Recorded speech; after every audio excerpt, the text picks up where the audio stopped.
ini menobatkan Indonesia sebagai the most generous country, negara paling dermawan di dunia.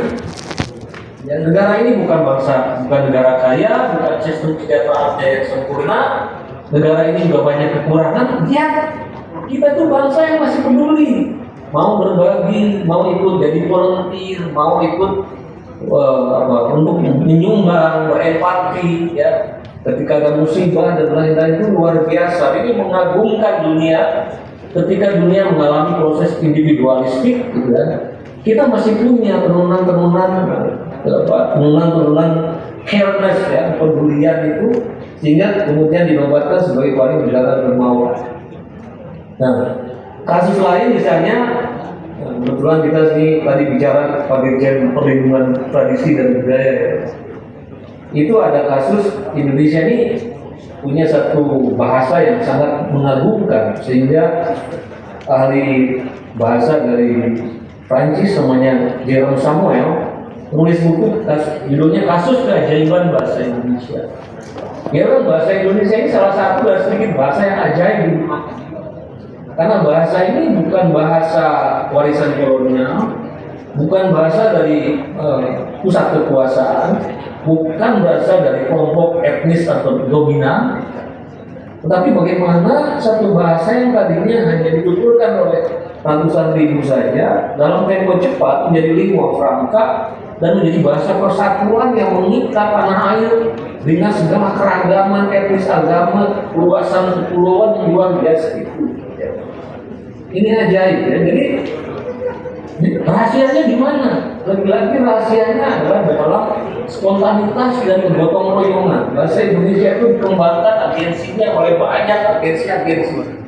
Dimulai dari ketika Buddha Sriwijaya berkuasa di pesisir, maka bahasa Indonesia mulai disebarkan di kota-kota di mana Sriwijaya berpengaruh. Ketika kemudian pengaruh Islam masuk, para munshi, para penyair, para Muslim seperti Hamzah Pansori, para Araniri, mulai menulis syair-syair di dalam kitab-kitab dalam bahasa Melayu tinggi. Setelah itu kita dapati Portugis datang mewariskan kita kepada huruf Latin, gitu kan. Setelah itu Kristen datang. Di Asia ini lain, Bible pertama kali terjemahkan dalam bahasa Melayu. Kemudian sekolah-sekolah misi kemudian mengajarkan bahasa Indonesia sampai jauh di Pulau Rote di timur, Papua dan lain-lain.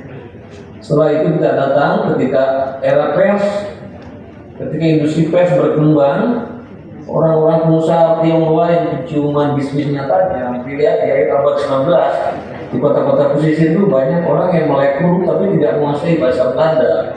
Dia bilang ada ceruk pasar bagi para pembaca non pers putih gitu. Maka dia kembangkan industri pers Melayu Tionghoa gitu.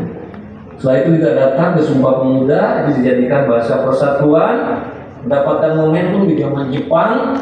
The rest is history. Sisanya bahasa Indonesia itu bahasa yang sangat powerful dengan kemampuan modernisasi dan menyerap berbagai kosakata baru, perkembangan ilmu yang luar biasa, sehingga salah satu sarjana linguistik dari Australia, Alice Maiden, mengatakan bahasa Indonesia itu layak untuk menjadi bahasa dengan pengetahuan modern.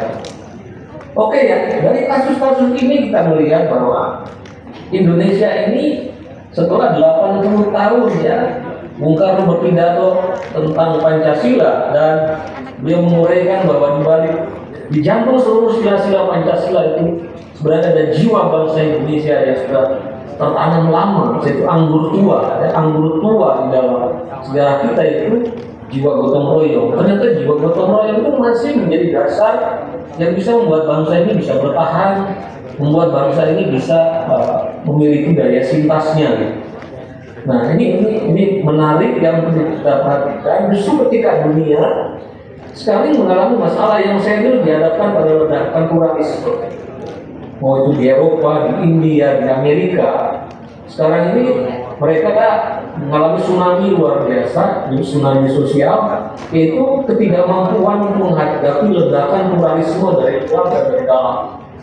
Di Eropa misalnya akibat terjadinya arus imigran yang luar biasa menimbulkan goncangan terhadap kemapanan budaya Eropa yang masa saya panjang hidup di zona nyaman, zona yang lebih relatif seragam. Sekarang dengan ada unsur-unsur imigran baru, budaya-budaya lama yang relatif homogen ini dipaksa untuk mengadopsi hal yang baru, dan itu tidak selalu mudah untuk mereka lakukan. Sehingga kira-kira 6 bulan lalu saya difasilitasi oleh UNJ juga. Itu datang dari Jakarta, para profesor dan para mahasiswa dari Leipzig University, Jerman. Mereka datang ke Jakarta, difasilitasi oleh UNJ, kemudian saya diundang untuk jadi narasumbernya. Ketika saya tanya, kenapa kalian datang jauh-jauh dari Jerman ke Indonesia untuk belajar Pancasila? Lalu mereka mengatakan bahwa itu tadi, bahwa kita ini sekarang punya masalah di Eropa. Itu masalah untuk mengakomodasi pluralisasi masyarakat, ledakan pluralitas masyarakat akibat globalisasi, pendidikan dan lain-lain. Kita tahu juga Amerika untuk karena punya masalah sejak awal, masalah di mana Amerika itu masa awalnya kan politiknya itu white Anglo-Saxon Protestant. Jadi Amerika itu masyarakat plural, tapi kemudian 60%